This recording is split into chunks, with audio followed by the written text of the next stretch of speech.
Welcome to Equilibrium. Thankfulness is an antidote to depression and anxiety. I'm reading an incredible book right now. It's called 1000 Gifts by Anne Voskamp. The book is fairly autobiographical, but only for a period of the author's life. She starts out by explaining how regret, sadness and bitterness pervade her life. More or less, she's probably struggling with depression and some anxiety. She looks back at past events that really hurt her family growing up, and continues to have fears caused by those events. I think if we're not very conscious to control these types of thoughts, they can affect all of us. There are always things to look back on that we should have done differently. I must have thousands of those types of choices. I've spent a good part of the last few days wishing I could redo last Friday, actually. Anyhow, 1000 Gifts goes on to share how this woman works through her depression and anxious moods. There are a few lessons to take from her, which I will go over in the next paragraph, but first let me tell you the basis of what she does to move on from her past. She leans hard into her Christian faith, and recognizes one of the main tenets of Christianity is to be thankful in all things, not for all things. This means finding something to be grateful for no matter what. She begins a list of 1000 little joys that surround her.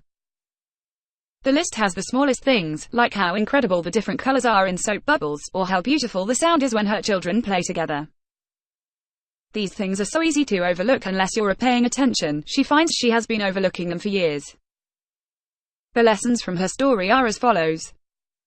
First of all, while not all of you reading this are Christian, all of you probably believe in something. Learn hard into it when you're suffering. Your faith is an amazing way to cope with stress, depression and anxiety. It might not solve it for you, but you also have to work at it.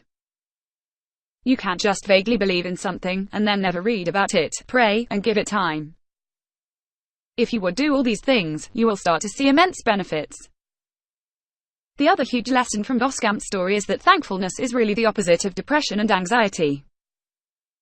Actively looking for the small things in life that are beautiful, enjoyable, funny, loving, etc. leads to less time worrying and regretting. There's simply room in your mind to do both. This isn't to trivialize a legitimate depressive disorder, or anxiety disorder, because often those are much deeper than just your attitude. However, for a lot of people, simply changing your focus can have a major impact on your moods. Now for a personal note, I don't struggle much with depressed moods. I do, however, struggle with anxiety. I worry a lot about the future, and it's a battle to keep these thoughts at bay.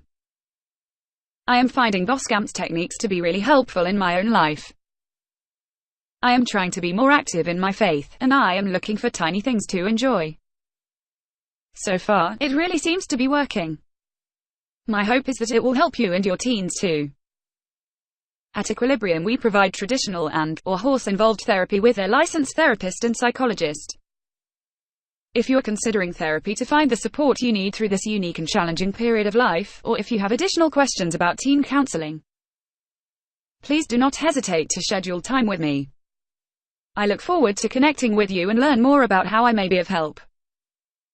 Call now. Schedule session with Dr. Giselle Faubel. She works with teens at her farm in Southwest Ranches, Florida.